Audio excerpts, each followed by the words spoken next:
मंच पर उपस्थित आदरणीय बहुत सुंदर मंच संचालन कर रहे हमारे आदरणीय आचार्य जी, आज जगत के सुप्रसिद्ध भजनोपदेशक सैसवान से चल करके आए आचार्य पंडित उदयराज आर्य जी, अभी मेरे से पूर्व बड़े सुंदर भजनों के माध्यम से चर्चा सुन रहे थे हमारे आचार्य बलवीर शास्त्री जी,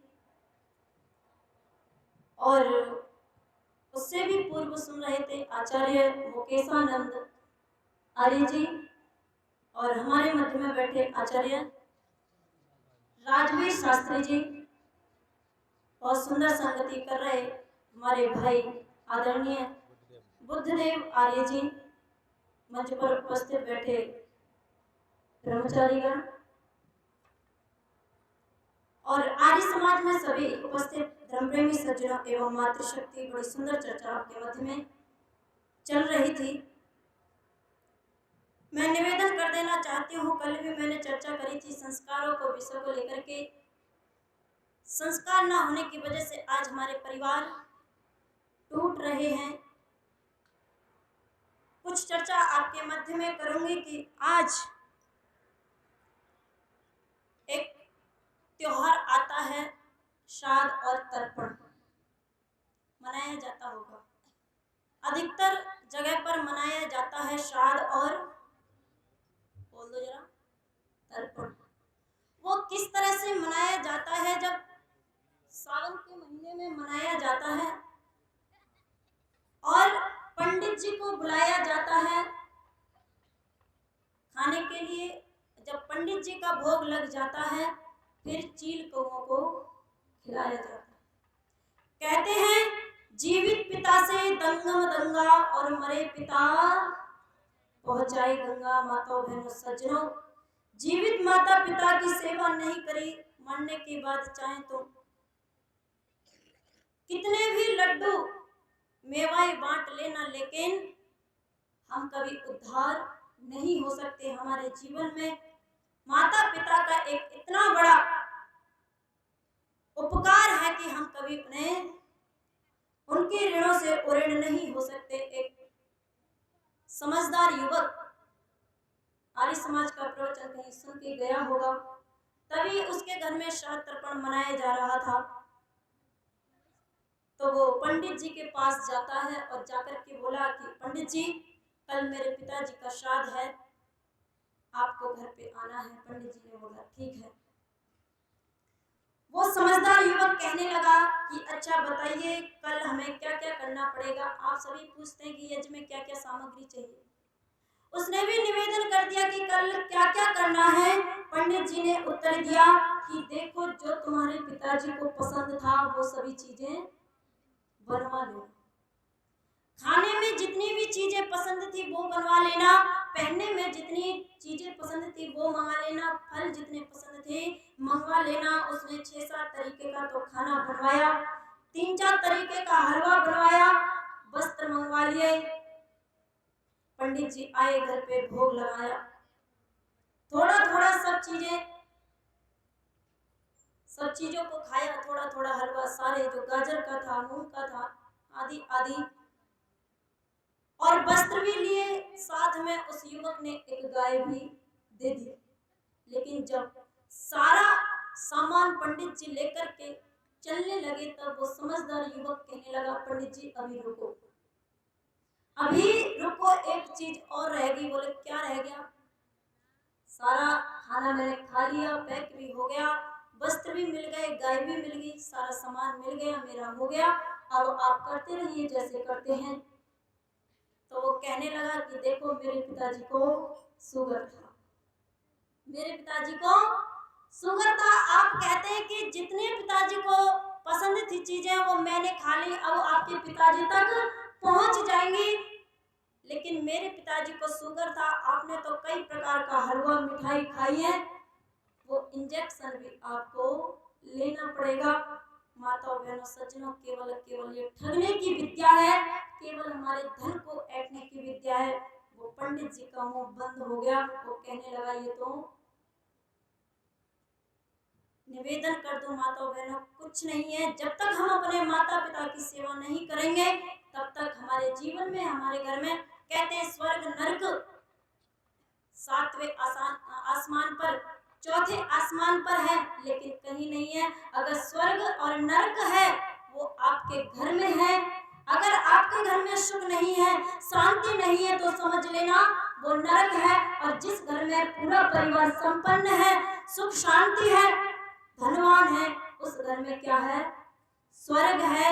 इसीलिए अपने माता पिता की सेवा करना हमारा परम कर्तव्य है। एक घटना मुझे याद आती है माताओं, एक बार एक पिता पूरी जिंदगी भर कमाता है, पूरी जिंदगी भर कमाता है। उस पिता के कुछ सपने होते हैं कि जब मेरी संतानें बड़ी होंगी तो मैं अपनी संतानों को पता नहीं क्या, कभी सोचता है कि डॉक्टर बनाऊंगा, कभी ऑफिसर बनाऊंगा, बड़े बड़े सपने होते हैं। एक सुंदर सी कोठी बनाऊंगा और अपने बेटे की शादी करूंगा, एक नई दुल्हन मेरे घर में आएगी। वो पिता पूरी जिंदगी भर कमाता है, एक सुंदर सी कोठी बनाई। जब कोठी बनी तब बेटे का विवाह किया, नई बहू घर में आती है। तब तक उस पिता की अवस्था 60 को पार कर चुकी, पिताजी से चला जाता नहीं था। एक दिन वो बहू निवेदन करने लगी अपने पति देव से कि एक निवेदन है। बल्कि वो क्या निवेदन है कि देखो पिताजी अब बूढ़े हो चुके हैं, इनसे चला जाता नहीं, मेरा निवेदन है कि आप इनकी चारपाई कहाँ डलवा दो? बाहर चौपाल पर डलवा दो। वो बेटा पिता के पास जाता है और जाकर के बोला कि पिताजी एक निवेदन है। वो कहने लगे क्या निवेदन है? कि देखो अब आपसे चला जाता नहीं, यहाँ पे आपसे लोग मिलने आते हैं, वो गंदगी कर जाते हैं, आपकी चारपाई बाहर चौपाल पर डलवा दे। वो पिता हंसते हुए कहने लगा ठीक है, मेरी चारपाई चौपाल पर डलवा दो।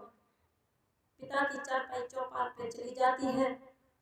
फिर समय बीतता है, निवेदन करती है कि एक छोटा सा निवेदन है, सेवा में कोई कमी नहीं, समय पर रोटी पहुंचा देती हूँ, दूध पहुंचा देती हूँ, लेकिन एक निवेदन है। बोले क्या? कि पिताजी की चारपाई घेर में डलवा दो, वहां पशुओं की रक्षा होती रहेगी। वो फिर पिता के पास जाता है और जाकर के निवेदन किया।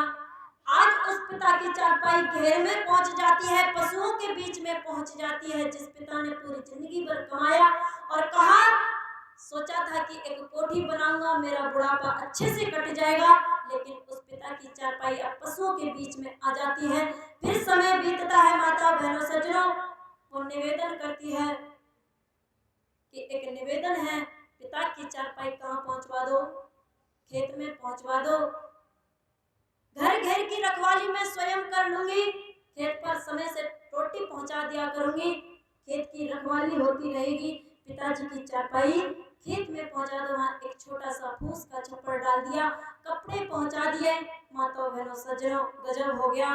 एक बार आंधी आई और सर्दी का मौसम था, ओले बरस रहे थे।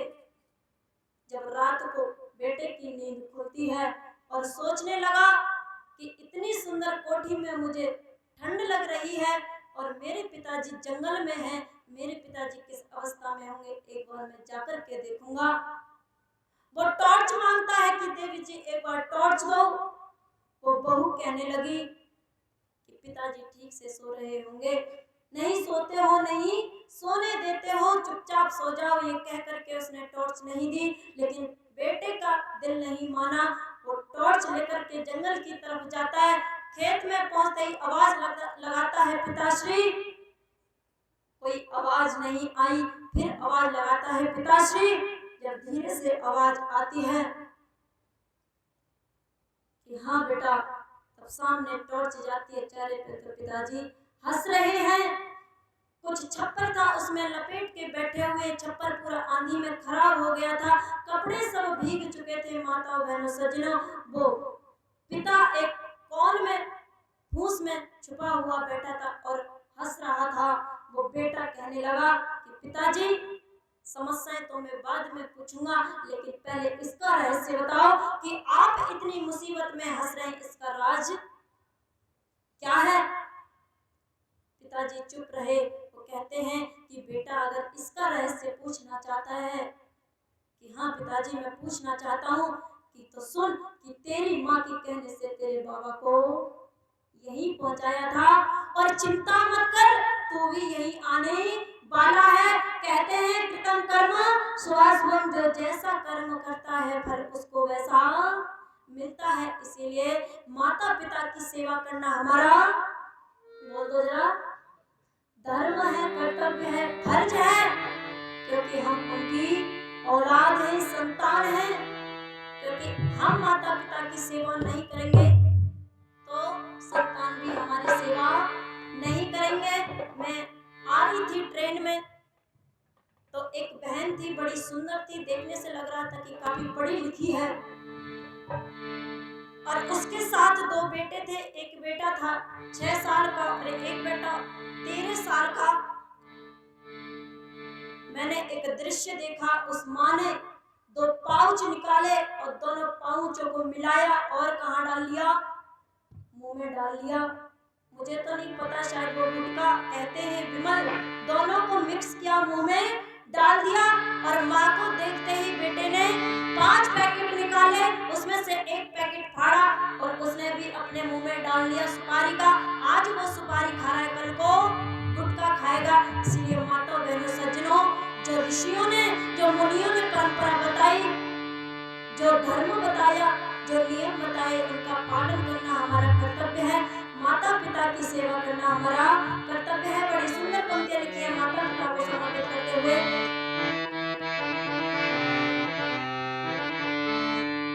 माता पिता जग में,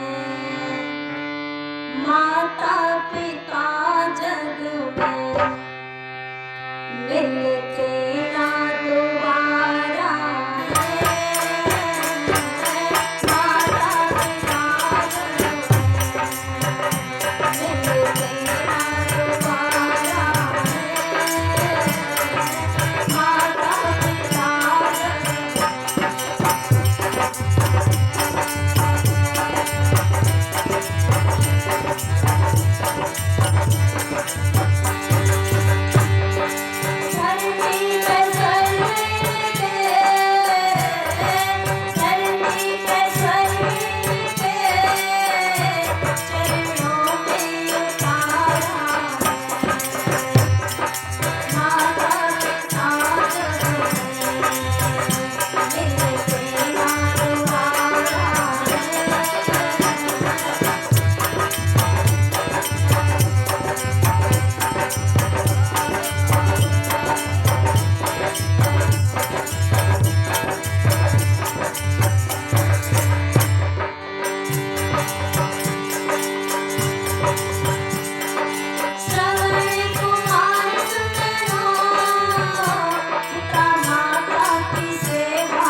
बाद भी हमारे आचार्य जी आपको बड़ा सुंदर भजनों के माध्यम से, समय भी हो चुका है लेकिन एक भजन कहकर के लास्ट वाणी को विराम करूंगी। माताओं, आपका दायित्व है अपने धर्म को लेकर के, अपनी संस्कृति को लेकर के, अपनी सभ्यता को साथ में लेते हुए बड़ा सुंदर मेरे से भी पहले एक प्रवचन सुन रहे थे। आइए भजन के माध्यम से सीधा सीधा वैदिक धर्म निभाया करो बहनों, वैदिक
नियम से अलग नहीं होती।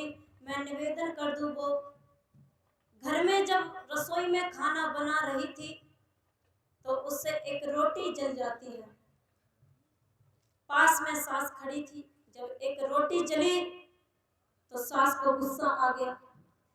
अचानक से दूसरी रोटी जल जाती है, सास को गुस्सा आया और उसने क्या कहा, कर्म जली, तेरी माँ ने यही सिखाया कि तू दूसरों के घर में जाकर के रोटियां जलाई। माताओं, मैं निवेदन कर दूं, कैसा भी सुना देना उस बहन को, लेकिन कभी उसके माँ बाप पे कभी मत जाना, जो अपने भरे परिवार को छोड़ करके तुम्हारा परिवार बसाने के लिए आती है। माताओं, बहनों, सज्जनों, उस बहन को भी गुस्सा आ गया और उसने भी आटा पटका, रोटी पटकी और भूखी जाकर के अपने कमरे में सो गई।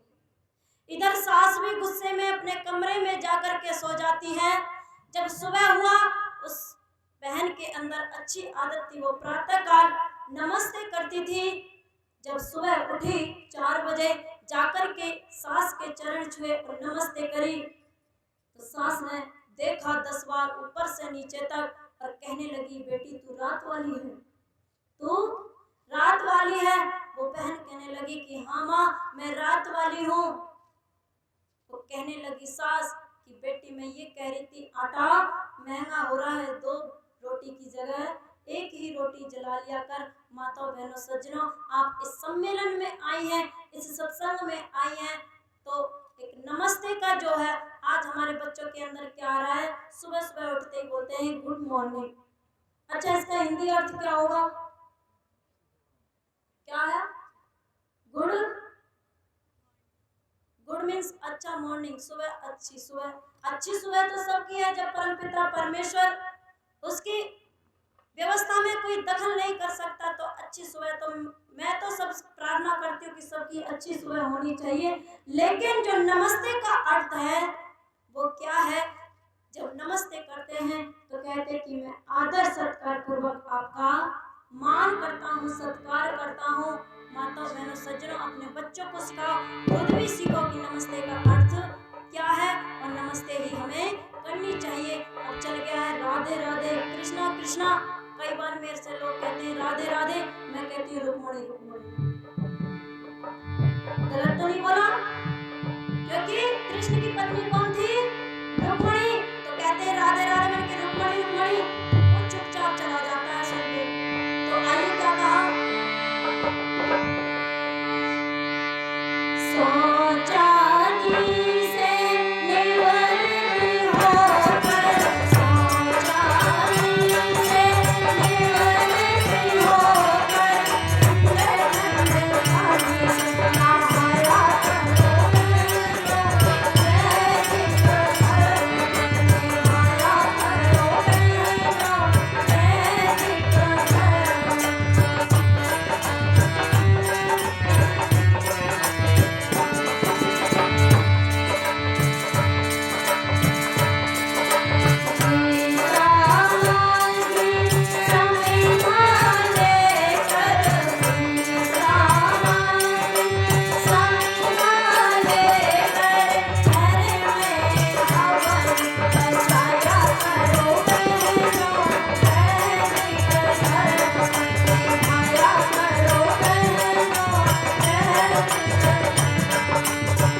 उसी समय में उसी गांव में एक सामने ही चल रही थी भागवत कथा, और उसमें विषय था कि सीता का हरण। अच्छा, कभी आपने देखा है कि किसी जो कथाएं होती हैं कि नारी रक्षा सम्मेलन सुना है कभी?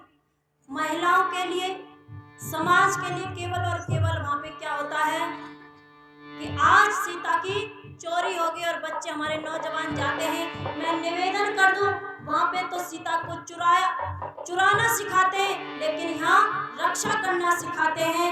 मैं निवेदन कर दूं, आज वो सीता देख रहे हैं चुरती हुई, कल तुम्हारी बहन बेटियों को चुराएंगे। तो मैं निवेदन कर दूं क्या,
पाखंडियों के जाल में नहीं फंसेंगे।